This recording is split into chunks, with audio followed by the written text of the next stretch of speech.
All right. Good afternoon, everyone. Thank you so much for joining. Welcome to the Governor's Youth Commission Education Workgroup's Financial Aid webinar. My name is Toby Chang, and I am the chair of the Education Workgroup. And today we'll be covering topics like the free application for federal student aid, or the FAFSA, scholarships, grants, loans, and more. And this webinar is actually perfectly timed because February is actually Financial Aid Awareness Month.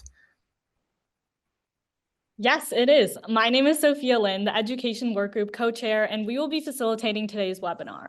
Our speakers today come with knowledge and expertise in financial aid. We appreciate all of them for taking time out of their Sunday afternoon to join us and support all students across Arizona.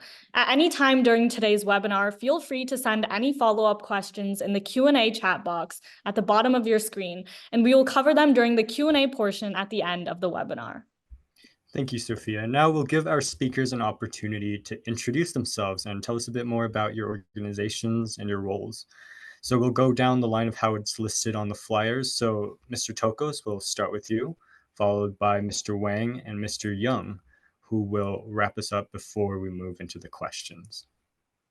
Thank you so much for having me. My name is Stephen Tokos. I'm Assistant Director of Financial Aid Outreach Initiatives at Arizona State University. So I'll be representing ASU, but also serving a role with the Tri-University team, representing some perspectives with both University of Arizona and NAU from the admissions side. Hello, everyone. My name is Michael Wang. I am the partner and data coordinator for Ask Benji. If you are not familiar, Ask Benji is Arizona's FAFSA chatbot. Toby, if I can I share over your screen just to share a little bit about Benji? Perfect. So yeah, Ask Benji is Arizona's FAFSA digital assistant. We are here to answer any questions you may have about FAFSA, about college and career readiness. We're a 24/7 text-based chatbot, so anyone in Arizona, family, student, parents, educators, anyone can text this number to ask us questions and get an immediate response. We also share routine messages about important deadlines and helpful resources, regardless of what your pathway is after you graduate from high school. We also partner with 29 districts statewide to provide custom messages based on your interests, based on your individual FAFSA status, and of course, based on the school or district that you attend. And so just a little quick overview about my team. Like I said, I'm the partner and data coordinator. We have Graciela, our program manager, and then Lizette is actually the person behind the bot. So if you text questions into the bot and it's a complicated question that the AI bot cannot automatically respond to, then it would be Lizette who personally gets back to you with those answers. And thank you again for having me. And good afternoon. Happy to be with you all this afternoon. My name is Art Young. I serve as the Executive Director in the Office of Scholarships and Financial Aid at the University of Arizona. And as Stephen mentioned, all three universities in the state are committed to helping students regardless of what your educational plans may be or which particular schools you might be interested in. So we're just appreciative of the opportunity to get information out, answer any questions that you may have, and provide some helpful resources for you today. Perfect. Thank you all so much for your introductions. Let's get started with some general information on the FAFSA, given the changes it has recently undergone. Mr. Young, can you kick us off and talk about what the FAFSA is, who should fill it out, and why it is so important? Yes, happy to. The topic of the month is the free application for federal student aid. The reason it's so important is because it is kind of the gateway to all types of scholarships and financial aid. Not only federal financial aid, but also institutional grants and scholarships, and even loan programs in some cases, state aid programs, and even many private scholarship programs require the submission of a FAFSA now. And so on our campus, we encourage all students to submit the FAFSA. Everyone should submit it. And if nothing else, it provides a great opportunity for you to see what you may be eligible for and to get some extra help in terms of funding your education wisely. I 100% agree. With that in mind, I have a follow-up for you, Mr. Young, and Mr. Tokos, I'll have you jump in here too. In your roles, what do you see as the most common FAFSA misconceptions or mistakes? I think I'll start and then kick it over to Stephen. I think there's probably the biggest misconception I see in working with students and parents is that it's too hard and confusing. I had a student tell me once that filling out the FAFSA felt like going to the dentist. And it can be overwhelming. It can feel like maybe you're not going to have the resources to actually complete the process.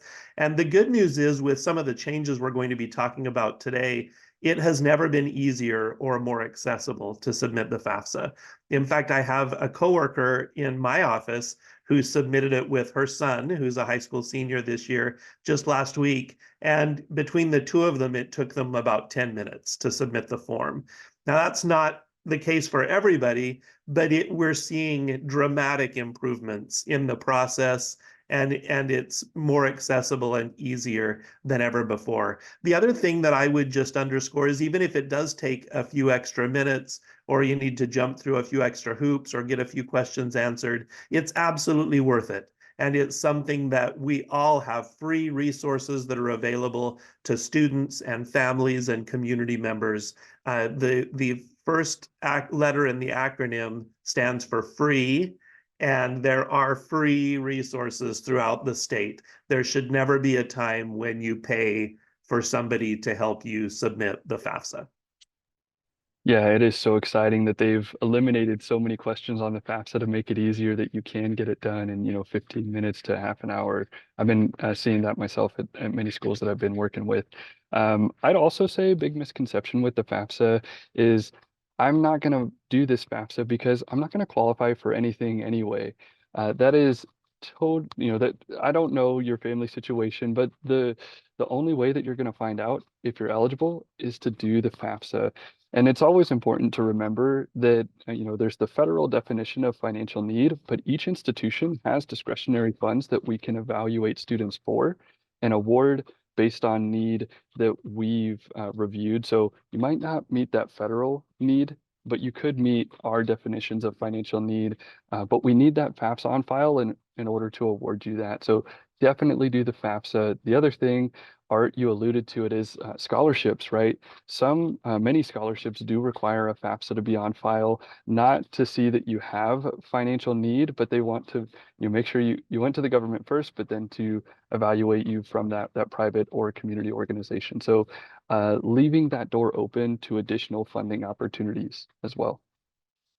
Right, 100%. I think a lot of what you mentioned is very prevalent, especially among youth. So that's a perfect segue, actually, because with all that has been said, Mr. Wang, can you tell us a little bit more about the most significant changes and improvements in the Better FAFSA? Yeah, of course. Thank you for giving me the harder of the questions. But I would definitely like to echo what everyone has said so far, that it is much easier. So that is one of the most significant changes. Similarly, I've had colleagues tell me that, it's taken less than 10 minutes or 7 minutes to be exact was their wording to complete her portion, the parents' portion, and then also the student's portion. So you might hear that there is now, this is a role-based form. So that's why there is a distinction between who is doing the form. A role-based form means that either the parent or student can start it after creating their FSA ID, but they do need to invite the other people to participate. So if you're the student starting it, you would have to include your parent and guardian. If you're the parent starting it, you'd have to include your student. So these are the different contributors who are working together to fill out and complete the FAFSA. And of course, every contributor must have their own FSA ID. Now, those without social security numbers, there is a workaround, just like how there used to be. However, because it is a new form and sometimes there are bugs, that workaround does not work at the moment. But as soon as there are workarounds and that problem has been solved, we and all the institutions, you will definitely be hearing us talk about it on social media via email to let you know that problem has been resolved. Another big significant change is the SAI is now the new metric for financial need. So it used to be what is called the expected family contribution, EFC, but now it is the SAI, the Student Aid Index. And so after both contributors complete the FAFSA and submit it, that SAI index is what you will get that tells the institutions you're planning to go to how much money they should give you based on your financial need. Another thing that is really what makes this FAFSA so much easier, right? Not only are the questions, there aren't as many questions, but there is also now the direct data exchange. So that is what pulls from the IRS, the tax data that your parents or you may have submitted in the prior year, and tells the FAFSA form, hey, this is all the financial information based on the student, based on the parent, and it's just gonna automatically populate. So you will not have to pull through your W-2, look at all your tax filings and stuff like that in order to find those numbers to provide on the FAFSA form. There still are some questions that will require you to have certain numbers available, but for the vast majority of people, it has become significantly easier because of this direct data exchange, with the caveat that you need to give consent. So make sure you give consent when it asks you to. If you do not give consent, you will not be able to submit the FAFSA and get that SAI, and you will not be able to know how much award you are potentially eligible for. Yeah, thank you all so much. Now we'd like to move on to some tips that you guys might have for students who are currently filling out the FAFSA. So, Mr. Young, what is the leading reason that students don't complete the FAFSA? And as a follow-up to that, how can we as students encourage our peers to promote FAFSA completion? Well, I think like we talked about a few minutes ago, I think misconceptions and maybe a little bit of fear, maybe even colored with a bit of stigma that people might associate with need-based financial aid. I think there's a lot of reasons why people might be hesitant. The good news, one of many pieces of good news about the new FAFSA, is that it's really thrusted into the national spotlight this year. People are talking about it. They're talking about some of the impacts to the timeline. And I think that's been very helpful in terms of publicity and getting people to talk about it. I wanted to kind of piggyback on something that Stephen said a few minutes ago, and that is that as long as you meet the basic eligibility requirements, everyone qualifies for some type of aid, even if it's a student loan. Everyone qualifies for something. And the other reason that I think it's so important to spread the word and encourage and even just share that you have submitted it, with your peers, is that even if you may not qualify for a grant or the type of aid you might hope for initially, it is possible that your family circumstances may change or that you may bump into a challenge partway through the year. Speaking from my own experience, when I was an undergraduate student, I got married before I graduated, and I didn't ever fill out the FAFSA. It wasn't on my radar. Nobody really was encouraging me to do that. And had I taken just a few minutes to fill out the FAFSA my junior and senior year of college, I would have had an extra $8,000 or so back then to help me get through college. Now, I was able to finish by myself, which was great, but having those extra funds would have been really nice. So I think it's great to talk about it, to share. There's a lot of great social media resources right now that our university, other universities and organizations are sharing to get the word out, to destigmatize and to encourage people. Now is the time to get those forms, to get familiar with the process and the websites so that if something happens down the road, you've at least got some information to get started. When that crisis hits, which I think it hits for most of us, that's the worst time, at least in my experience, to start gathering information. If you've got your name in the system, you've got some basic information about available resources, I think it's incredibly helpful and can really help students succeed academically and complete their educational programs. Thank you so much for sharing. Now I have a question for Mr. Wang. With all the videos and articles and resources that are available on the internet, like Mr. Young mentioned, which tips have you seen that work the best for a quick and effective FAFSA completion? Yeah, so I would definitely start by saying don't trust everything you see on TikTok or social media for that fact. But you can follow Ask Benji on Instagram. We do post local and national resources, and we're also sharing resource stories most of the time, posted by our local access centers, the universities, the community college, and also you can follow Federal Student Aid, right? The official FAFSA governing body, if you will, and they are also posting tips on there as well. Another thing I would say is definitely to double check the information that you're hearing. You can always talk with your counselor or college and career advisor. You can also check with Benji just by texting us. Make sure you have your FSA ID created a few days in advance. That is something that students can get caught up on. If you are trying to start everything and complete it in one session, that can be a good idea, but sometimes because of the troubles we're having with the new FAFSA, it is safest to create your FSA ID a few days in advance. Make sure that that ID gets verified, especially for the parents portion. And then that way, by the time you start your FAFSA, everything is good, and there will not be any issues with the direct data exchange and the pulling of information from the IRS. Another thing I would say is definitely be proactive about inviting your parents into this process. Communicate with them about your expectations on how to pay for college. While the FAFSA is much easier and can pull financial information automatically, like I said previously, there are still some questions that may require you to have documentation of tax returns and of your assets. So if you're able to have that proactive communication with your parents about paying for college, then everyone kind of knows what to expect. And you can be more realistic about your expectations on what sort of aid you can get and the process that you will be going through as you head into your education after high school. Now, you mentioned filling out that FSA ID beforehand and starting that process in advance. What information and documents should people have before they begin filling out the FAFSA? Yeah, so you'll definitely want to have your social security number, right? That is kind of that key identifier. If you are going to be completing the FAFSA in one sitting, make sure that you're going to have your tax return on hand in case it is still needed. I know one of the questions that typically tricks people up is what sort of grants or scholarships was reported on your tax return. And so sometimes if you're not having that tax return handy, or your parents were in school maybe in the prior year and they had received financial aid or some sort of scholarship, and they're not able to recall that off the top of their head what they had reported if the scholarship was taxable. So that's what there are all these different situations. That's why it's helpful to have that information handy. And yeah, so if Stephen or Art would like to jump in, feel free to do so. I know FAFSA is definitely very tricky still at some points, and there are, that's why we have all these different resources here together to help you guys.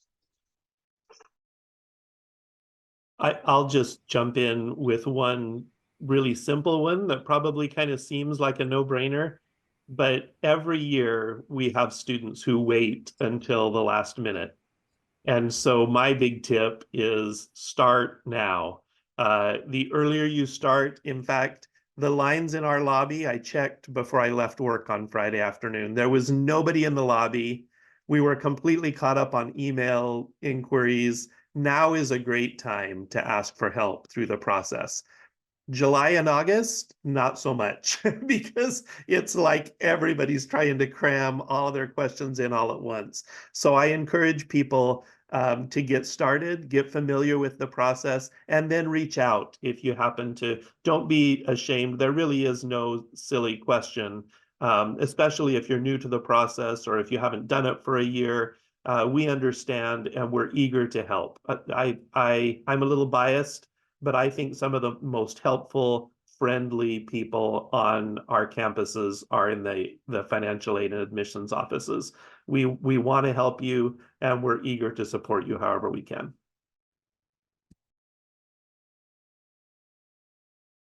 Cool.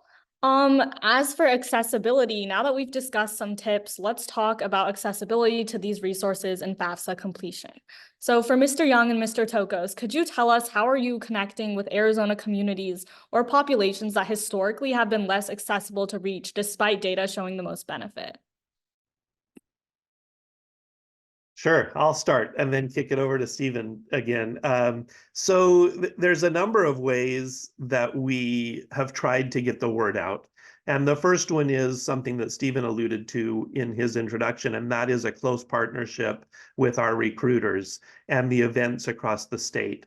There are so many high school counselor events and recruiting events and other educational events and meetings that happen throughout the year. And we're really working hard to partner and to get the word out, and also to use the internet as much as possible. Not only our websites, which I think all three universities' websites are better than they've ever been before. They're simple and user-friendly, but also social media accounts and other opportunities. And something that we've done specifically in our office is we now have specific staff members who are targeting our Native student populations, and not only helping in terms of outreach, but also connections with tribal educational organizations.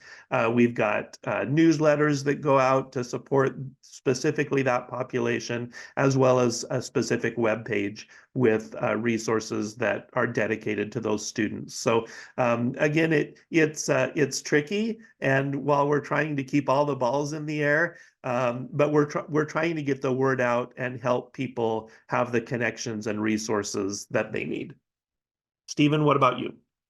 Yeah, so I always love to mention the tri-university partnership between the three state universities. So we're, like I mentioned, we actually travel around the state as a collective and give admission and financial aid information. We each host virtual webinars. You know, I do that pretty regularly with ASU to get students that info about completing the FAFSA. With Arizona State University in particular, we have our own chatbot, Sunny, where we're reaching out to students that have applied to the university, and we'll ask them, hey, Art, have you already completed the FAFSA? Have you started it? Do you need some help? And we can, if you need help, reach out to your admission representative. We can work with you one-on-one to get the FAFSA completed. So that Sunny chatbot. And then last but not least is the FAFSA Coalition. Partnership with Arizona Board of Regents, the three state universities, and a number of really awesome community-based organizations and nonprofits.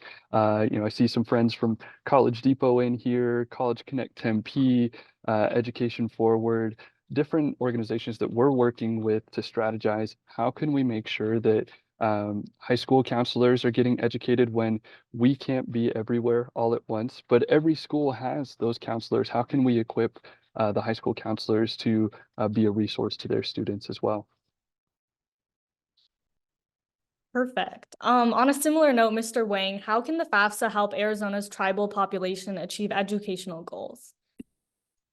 Yeah, I'm sure Stephen and Art would love to speak on this as well, but just a quick overview, all three in-state universities require FAFSA for their Native American scholarship programs, and they do all have their own programs to help Native American students based on their financial status. Just to give an example, ASU has the American Indian funding, which requires FAFSA. U of A has the Arizona Native Scholars Grant, and NAU has access to Excellence, which covers all students, but also includes Native American students as well. There's also the American Indian College Fund, and there are also scholarships that are offered by different tribes. So if you go to askbenji.org, you can go and find your tribal contact for their education department, and you can inquire there on what sort of deadlines or timelines are needed to complete the FAFSA in order to calculate eligibility for the aids that your tribe might be offering. I'll jump in real quick. Actually, back on Friday, I did a webinar with Salt River Pima Maricopa Indian community. I just did a session to make sure that their students are aware of what does that process look like at ASU, and they're reaching out to each of the state universities to get those students. You know, that first step is always going to be do the FAFSA, and then what is the FNA, you know, financial needs analysis? What's the process to get that? Because it varies with each school, it varies by tribe as well. So trying to work with each tribal community as we can to make sure that those students have the resources. I'll mention, you know, for ASU, we have American Indian Student Support Services, or for short, we call it AISSS, to be able to help students navigate coming to the university from tribal communities, different scholarships and support services once they're attending ASU. And I might just, sorry, I might just piggyback on Stephen's answers. He reminded me of some great resources that we have available, including our counterpart, which is Native American Student Affairs on our campus. Their offices are just upstairs from mine. And so we work very closely with them. And also, I just wanted to throw out some information about a scholarship grant program that we offer on our campus that is similar to the Arizona Promise program. I saw that in the Q&A a few minutes ago. Basically, all of our Arizona resident students who are members of one of the 22 federally recognized tribes will qualify to have any gap between their gift aid, so aid like grants and scholarships that you don't have to pay back, and their tuition and mandatory fees is covered by that program. And so I think it's really important to plug into programs like that, scholarship programs that will help our Native students to connect to those resources. And then like Stephen said, the great thing about programs like that is then they're able to use their tribal funds for things like living expenses or food or books or other expenses that might be associated with going to college. These all seem like really excellent initiatives. As a follow-up, Mr. Wang, how can the FAFSA support students looking to attend a career and technical education school or community college? Yeah, that's a great question. If you're in a CTE program at high school, you can transfer credits to many trade schools or community colleges towards earning a credential of completion, a certificate of completion, some sort of recognized credential in the industry, or even an associate's degree. So being part of a CTE program is definitely an amazing opportunity.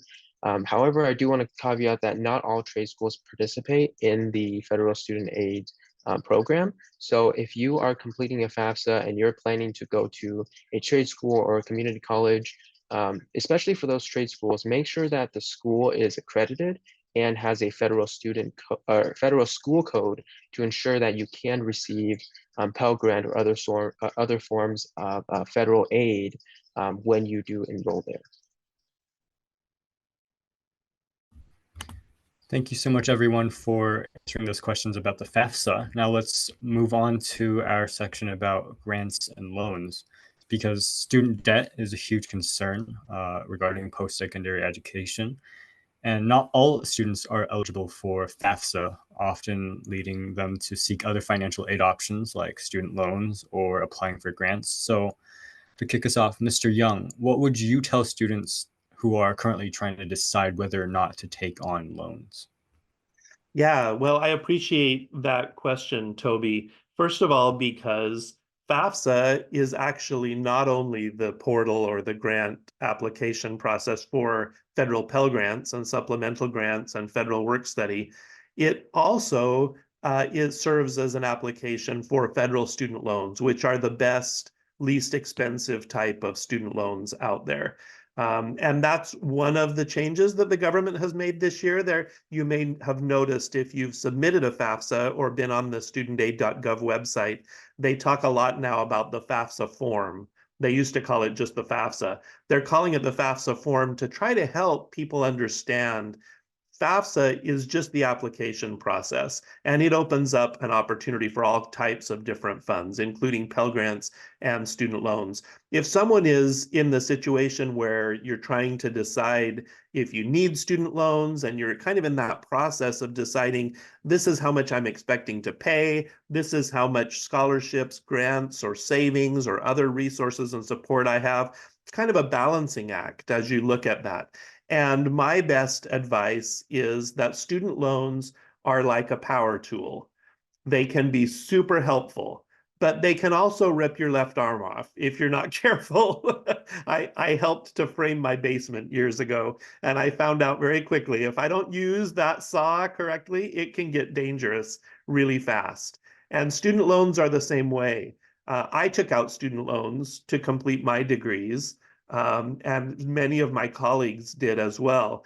But it's important to use it in a very strategic, informed way, and not over borrow or take more than you need. I encourage anyone who's considering taking student loans to get the information to make sure that they're making a wise choice and comparing their options. And then also to make sure that you're creating a budget and not taking more than you need. My best advice to students and families is if you need a little bit extra to get you through, it's better to take a loan than to drop out of school. We see throughout the state and across the country, students who drop out of school have a hard time getting back in and finishing. And so if a little bit of student loan, if you're wisely taking out and using that as an investment in your future, it can be a really helpful tool. But you want to be cautious and make sure that you're getting the information, that you know what you've signed up for, and that you're taking the least expensive option for your situation. I also really quick, if I could jump into that, there is a limit to how much you can borrow. That's another common misconception that, students can just accept, hundreds of thousands of dollars in federal student loans. That is fortunately not the case. So, a dependent first-year student, starting at one of the universities or community college or trade school, $5,500 is going to be the maximum amount. And like Art said, if you need $1,000, it's okay to borrow $1,000. Just because you're offered that $5,500 doesn't mean you need to take it all. Only borrow what you need. Borrow that responsibly and consider it an investment in your education if you need it. Yeah, thank you so much to you both. Mr. Tokos, I just want to follow up with a different question. What grants are available specifically to Arizona students, and what are the prerequisites typically to apply to those grants?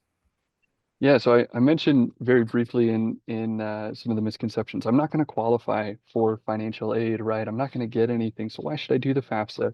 And I mentioned there's discretionary funds, discretionary grants that the universities, colleges, and so forth that we have that we can award to students. The most common grant that students are going to be evaluated for is federal grant, the federal Pell Grant. But if you don't meet the criteria for that, we'll look at the Student Aid Index, the SAI, and determine, at ASU, we have the university grant. There's the Student Financial Aid Trust Grant, where our student body a few years ago voted and said, we want to have a very small fee, a part of everybody's tuition, to make sure that we can contribute to students who have significant financial need.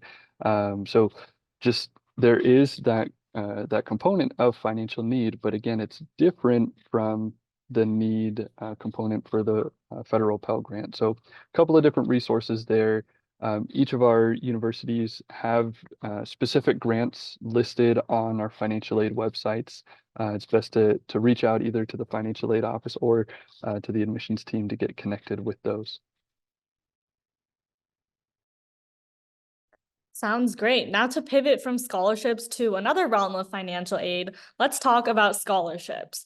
Mr. Young, while scholarships are available, locating the best fit for you and your needs can be challenging. What are some effective ways to find specific scholarships? Yeah, you're absolutely right, Sophia. It can be tough. There's so much out there, and it's hard to know what's a legitimate opportunity, what's something that is worth investing your time in. And so I encourage all students to check with whichever school it is that they're interested in attending. Check first with the financial aid office, with their admissions counselor, perhaps even with their college or department if they know what they'd like to study. At the University of Arizona, we use a tool called Scholarship Universe, which is a great tool. Basically, we vet the scholarships in partnership with a third-party company called Ellucian Banner and Campus Logic.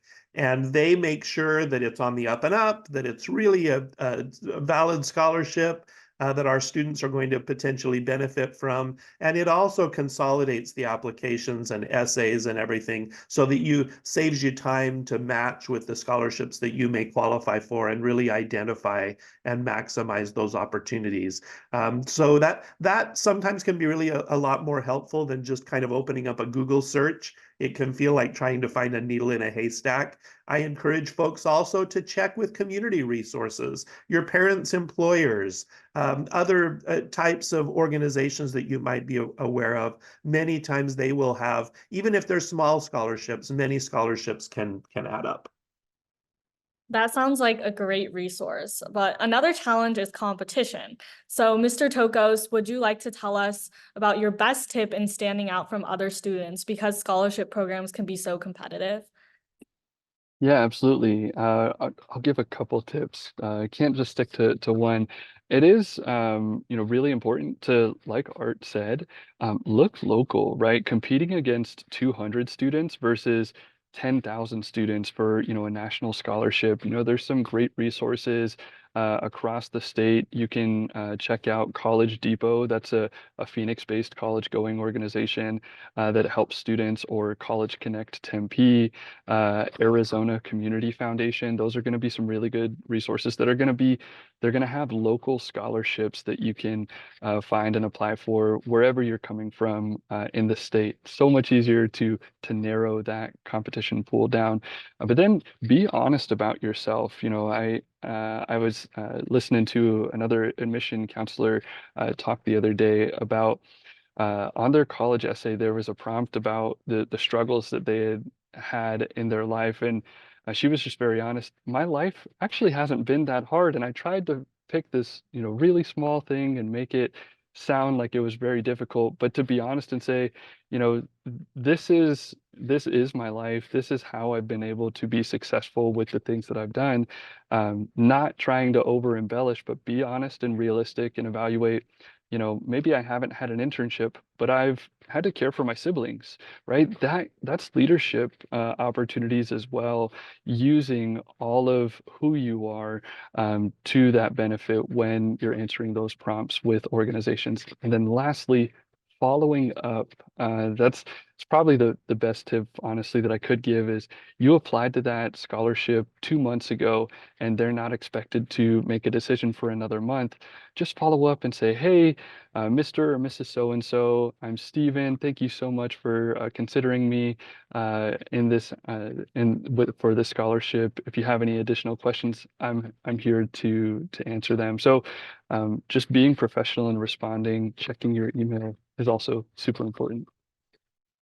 Those are all great tips. One more final question about scholarships. Mr. Young and Mr. Tokos, could you both address when should students start to consider applying for scholarships? I'll take it first and pass it Go to for it. Art That's this great. time. Honestly is, students can start doing that research. If you're a junior right now, do this work ahead of time. Make a list of scholarships that you can apply for during your senior year so that you're not, during your senior year, you're really busy. You're working on those last classes, big projects oftentimes, and you don't want to spend hours looking for scholarships on the weekend. You might be tired. So get ahead right now. And you might be thinking, hey, I'm a senior. What is there for me to do?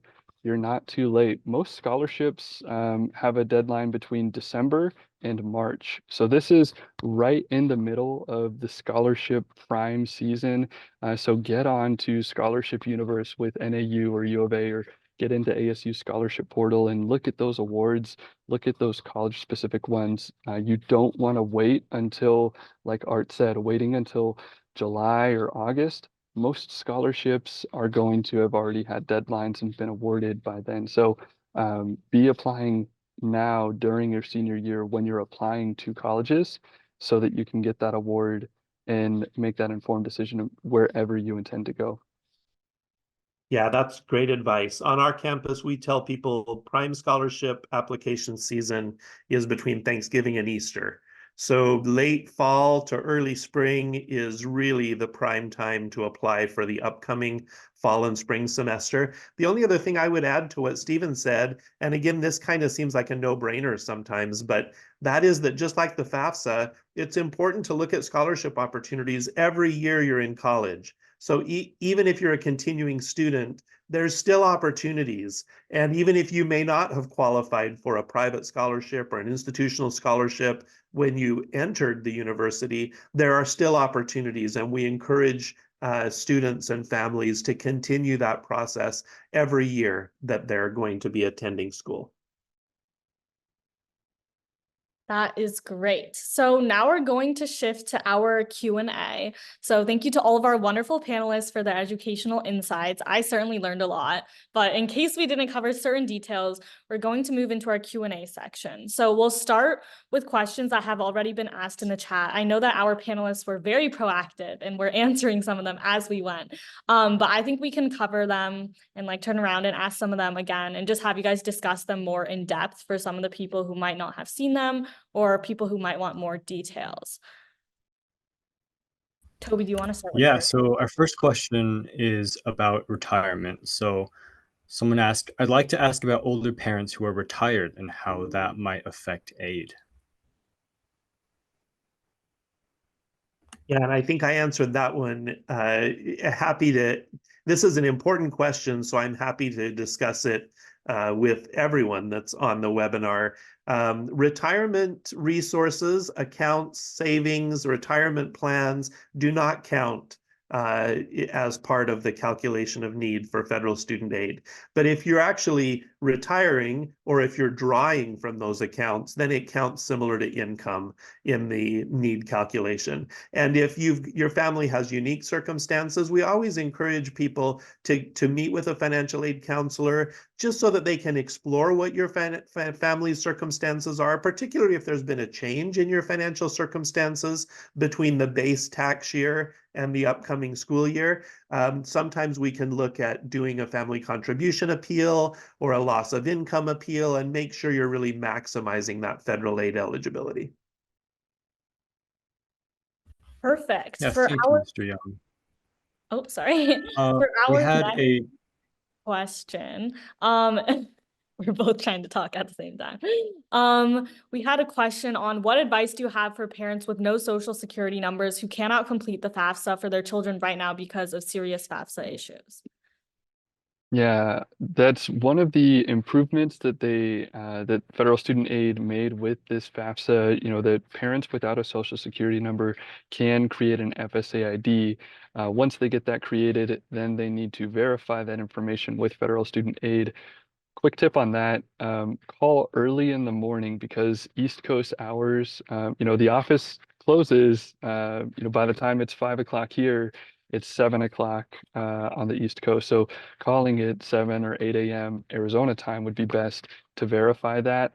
Now, to get to your question specifically of what can parents or contributors do at this time, unfortunately, the directive from federal student aid is simply wait. Right, until they get this resolved, until the FAFSA is able to receive that contributor without a social security number's information, that student will not be able to submit the FAFSA.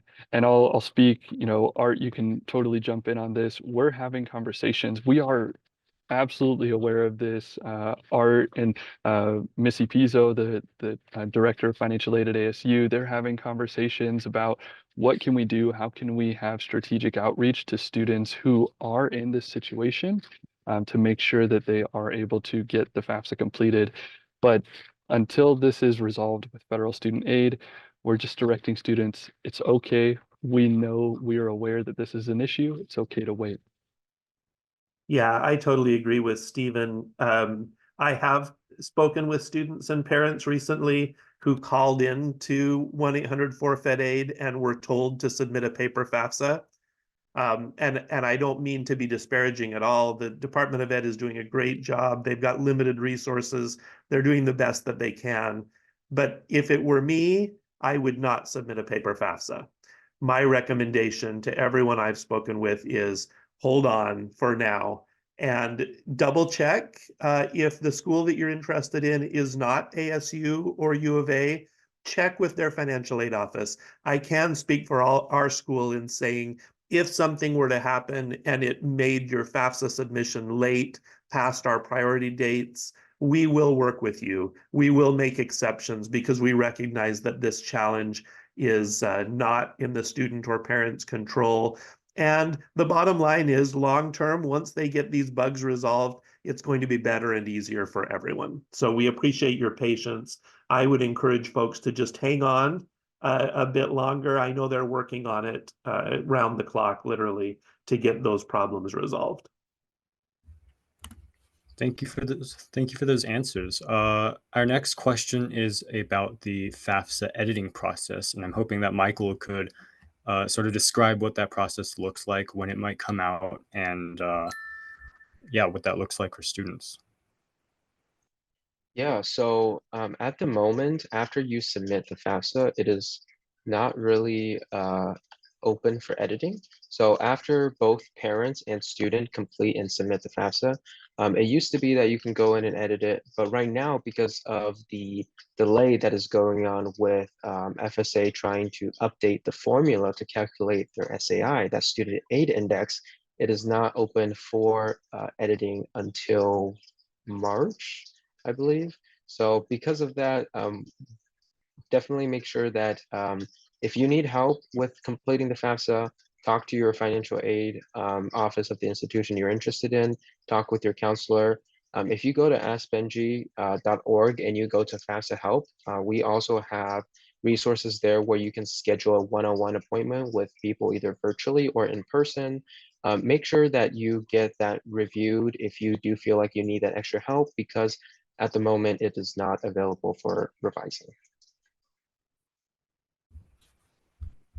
Thank you. And just to follow up on another sort of strategic question on the FAFSA, do both parents and guardians have their own roles and IDs, or is it just one parent and one student? So do you need to get both of your parents to fill in the FSA ID? It all depends on your family circumstance. So, for example, if your parents are married to each other and filed taxes together, only one of your parents potentially could have the need to have an FSA ID. The student will always need one, potentially, depending on the circumstances and filing scenarios. A step parent may need one. A spouse of a student may need one. And so the FAFSA is, again, doing a better job than ever at kind of walking you through who is a contributor and who needs to set up that FSA ID process. And Art, there was a comment about Arizona Promise. Did you and Stephen want to touch on that briefly? Yeah, for sure. I appreciate the plug and the reminder. Arizona Promise is an amazing new state aid program that is targeting Arizona resident students who are eligible for a Pell Grant. And like I mentioned before, it basically fills in the gap between other types of gift aid, scholarships, grants that don't need to be paid back, and the total cost of tuition and fees for up to 8 consecutive semesters at any of the 3 state universities. And so it really is an amazing program that makes sure that students who really need the help from the state of Arizona have the funding that they need to cover those tuition and fees and get their bachelor's degree. That's great. I think Stephen had 2 questions in the chat that he said that he would answer live. So the first one is, what's the difference between FAFSA and CSS profile given the FAFSA's delay till March to transfer the information to schools? Should we fill out both in order to maximize our opportunity? You should only complete the CSS profile if the schools that you're interested in applying to receive aid through or use the CSS profile to evaluate for aid. ASU, University of Arizona, and NAU, we will only use the CSS profile for students that are not eligible to complete the FAFSA. There's qualifying non-citizens who are not eligible to complete the FAFSA, which typically includes DACA recipients and undocumented students. Those are the only students that should be completing the CSS profile. If you are eligible to complete the FAFSA, please only do the FAFSA. You do not need to do them both. Perfect. And then the other question was a little bit more personal, but I think the experience could apply to many. My son is to be a religious missionary following high school. He will be out of circulation for 2 years. Would it generally be better for him to apply through FAFSA once he is back versus in high school or after graduation / before he goes on his mission? So each school is going to have their own preference with this. So I'll speak for ASU, and Art, feel free to jump in with University of Arizona. ASU would prefer that you apply to ASU and do the FAFSA during your senior year. We have a deferment process for a variety of reasons, including religious service, so that you can defer both your admission and your financial aid. Just keep in mind that there are a lot of aid programs at each university that are only available to students starting the fall immediately after high school graduation, which if you wait 2 years and then join, you're going to miss that automatic evaluation for, and then we have to go through an appeal. It's so much easier, at least with ASU. Apply to ASU, do your FAFSA, get your financial aid package, and then defer it until your son returns from his mission. I'll also mention, due to FERPA, Federal Education Rights and Privacy Act, we're not able to communicate with the parent on behalf of the student while they're outside of the US. The student must grant the parent guest access. Each of the universities has a way to do that. You can just Google guest access and then, the university that your student's interested in. Otherwise, when you call and say, hey, I'm calling on behalf of my son, we can't share info with you. So make sure that your student does that. We do list that. ASU has a deferment webpage that you can see that whole process. We'll get that in the chat in just a second. But Art, do you want to touch on U of A? Yeah, very similar at the University of Arizona. We absolutely encourage you to apply for admission, get your merit scholarship locked down, and defer it during the mission. The only other caveat that I would add is this is another good reminder, one of those misconceptions that's floating around out there.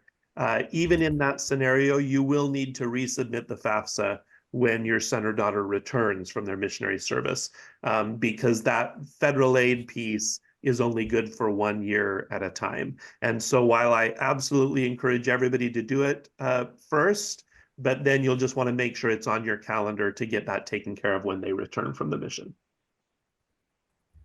Yeah, we've talked a lot about domestic students and Arizona students especially, but what type of financial aid assistance is available for international students who want to attend university in the US? I will defer to the other two on that one. All Yeah. right. Each of us is going to have our own policies, our own types of aid available. The most common form of aid at ASU is going to be, we have merit scholarships for international students. They're automatically evaluated for them when they get admitted to the university. So excellent process there. International students are also eligible for a number of scholarships that are application based. So going into our scholarship portal and looking for those international specific scholarships. And then we have a whole web page devoted to other resources that they can check out. Yes, and same at U of A. We encourage students, absolutely, they will qualify depending on their academic qualifications for some type of merit award, and then also to check with their international admissions counselor and their college or department for some of those additional scholarship opportunities that Stephen alluded to. All right, thank you so much.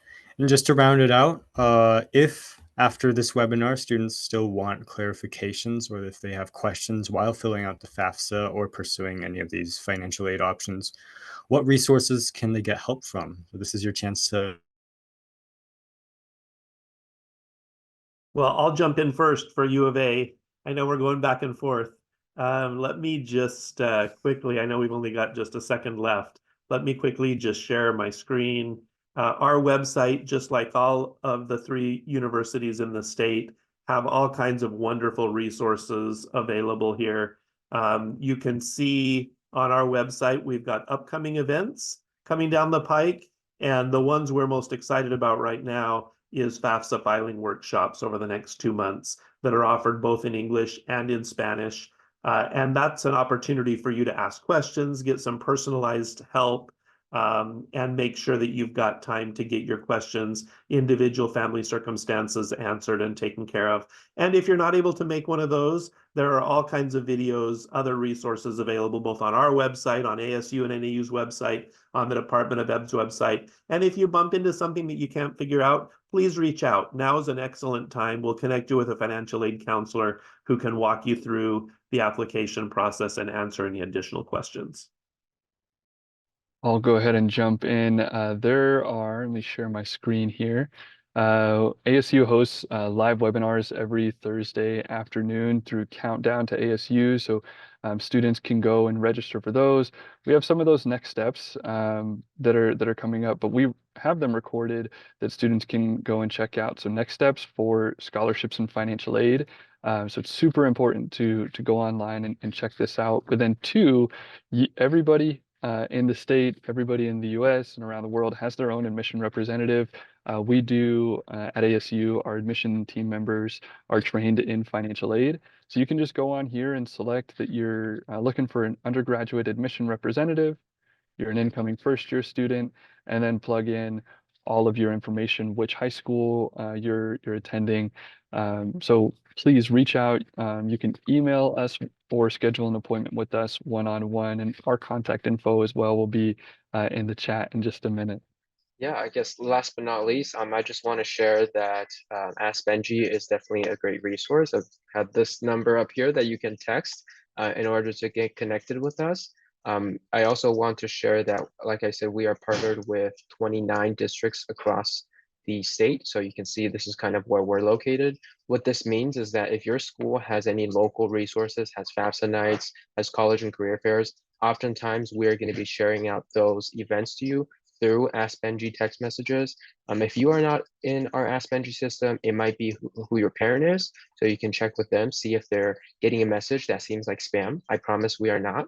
But go ahead and check us out. And if you need any help, just text us and one of us will get back to you.